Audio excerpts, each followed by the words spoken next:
Welcome to the Hollis Chapman Show, where we celebrate the power of words and the beauty of storytelling. Join us every week. We have conversations with authors and small business owners. We have exciting lineup of guests who will take us on a literary journey like no other. Join us as we delve into the world of authors and small business owners from diverse backgrounds and cultures, each bringing their own unique perspective and voice to the table. From thrilling memoirs to captivating fiction and business startups, our guests will share their stories, their struggles, and their triumphs, offering us a glimpse into the rich tapestry of human experience. Immerse yourself in the magic of words and discovery as we explore the global literary landscape together.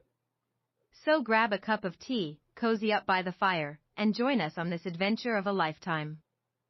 The Hollis Chapman Show is your ticket to a world of imagination, inspiration, and enlightenment. Don't miss out on the opportunity to connect with some of the most talented and compelling voices in literature today.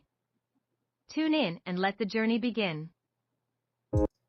Hello and welcome to the Hollis Chapman Show. Happy Tuesday, everyone. Hey, can you tell I'm excited? I am so excited. Our guest here today is wonderful, so talented.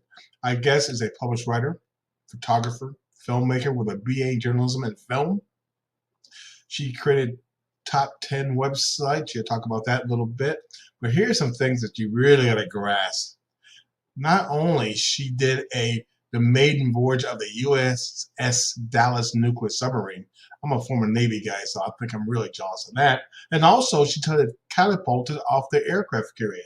Really? Well, I never want to do that. It scared the hell out of me doing that. But she's here to talk about her new book, a great story of survival, highs and lows in her life, finances, friendship, life, sex, culture. She's talked about all of that. Let's welcome to our show our special guest today, Brenda Coffee. I'm grateful to be on your show. Oh, it's so exciting. You know, reading your history, your bio and stuff is so cool. Very cool. The nuclear submarine, nice. I'm a little claustrophobic, so I don't know if I want to be down there.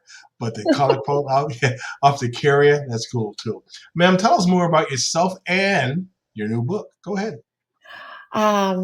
I have a degree in journalism and film, and I've been writing since my 20s. And I used to do first-person adventure articles for Southwest Airlines magazine. So that's where I started doing flying fighter jets, and was the first journalist to drive and fire the M1 tank. And as you're a Navy man, you said. Yes. The USS Dallas nuclear submarine, I was on part of the maiden voyage of that, and that was a trip, I want to tell you. You know, you're doing that, you're underwater, and some of these people, poor things, because I had a friend who I refereed with. He was in a sub. I go, how did you do that? You know, you're down underwater for 3-4 months. I go, that's insane. Insane. Well, go ahead. It's interesting that you say that, because this was the maiden voyage of the USS Dallas, and it left somewhere up east, northeast United States, and it was supposed to come down the coast of Florida and then around to off the coast of Texas. And at some point, one of the submariners got claustrophobia really bad, and he became catatonic. And so they had to emerge and bring him in and let him off. So I know that I've heard that happens. That is, I look at that. I talk to my friend. I don't know how they do it, but bless their heart, it's a big part of what we do as a military thing, and those things are unbelievable. They are just unbelievable. Well, I had a blast, because I love things with rivets in it. But you asked me about my book. It's Maya Blue. It's a memoir that reads like a thriller. It's Working Girl meets Taken, and in the end, I'm the last one standing. So it's and I'm really excited to say that it's been nominated for a really prestigious literary award, the 2025 Kirkus Prize. So I'm super excited. And congratulations on that. You really got to let people know this. Really, you got to really open up and let out a lot of information out about yourself and your previous marriage and stuff like that. So good for you. And how long did it take you to start talking about that out there? Because you're very successful, doing some great things, but all of a sudden, behind the scenes, behind the doors, wasn't good as we all thought, right? Well, no, and I think a lot of people can identify with that, Hollis. Yeah, yeah, Surely, there's the public face that we want everybody to think that life is wonderful, but that's not necessarily what happens behind closed doors. I married a brilliant man when I was 21, and he was 34, and he was the inventor of the first personal computer and the microprocessor, and he'd been a spy for the National Security Agency, and um, I thought his life was glamorous, and I fell hard for this man, really hard. yeah. And at 21, he was the darling of Wall Street, and I thought, how can somebody my age keep a guy like this? And so I surrendered my voice, is what I did.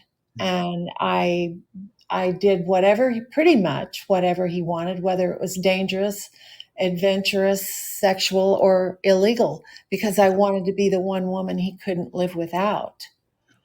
And, along the way, I discovered that our voice is the most powerful tool we have. And speaking our truth. And there were so many things, like when he decided he needed a break from the world of, big business, and he needed a personal challenge, kind of like he said, I want a one-man project, kind of like my own personal Rubik's Cube, where I don't have to manage engineers and nervous investors. And he taught himself how to be. He was a self-taught organic synthesis chemist, and he learned to make real cocaine. C17H21NO4, that white stuff that you chop up in rails and put up your nose. Yeah. It took him a year and a half, but once he knew that he had the real deal, he wanted to see what all the fuss was about, Why do people, kill for this stuff? Yeah. And he became addicted. And I didn't know that for a long time. And I'm saying, keep in mind, I've already surrendered my voice to this man. I was not a pushover, but I also realized that, getting upset didn't play well with him. So you had to have logical, calm conversations. And so it was sort of like, well, now that you've achieved your goal, don't you think it's time to shut down the lab? Yeah. And he said, well, no, I want to see if you can come at it from a different direction. You could make it from the peels, the skin of tomatoes, potatoes, and eggplant, because that was one of the starting ingredients for cocaine. And he said, besides, I need, something to occupy me. And while I think about next steps for the vape, he invented the first smokeless cigarette. And so I'm at the same time, we're having the feds and Big Six Tobacco break into our home and threatening our lives. Our law firm hired the sniper on the San Antonio SWAT squad as our bodyguard, Richard Quiroga. And so I'm juggling so many things, trying to stay alive, now he's drinking copious amounts of alcohol to kind of level himself off. And I don't know this for a long time, Hollis, but I see a change in this man. He's not the man I loved and married. And at the same time, I'm saying, we have a flippin' drug lab in the basement. This isn't going to turn out well, and he's not listening to me. and he's becoming violent. And it's at that point that I realized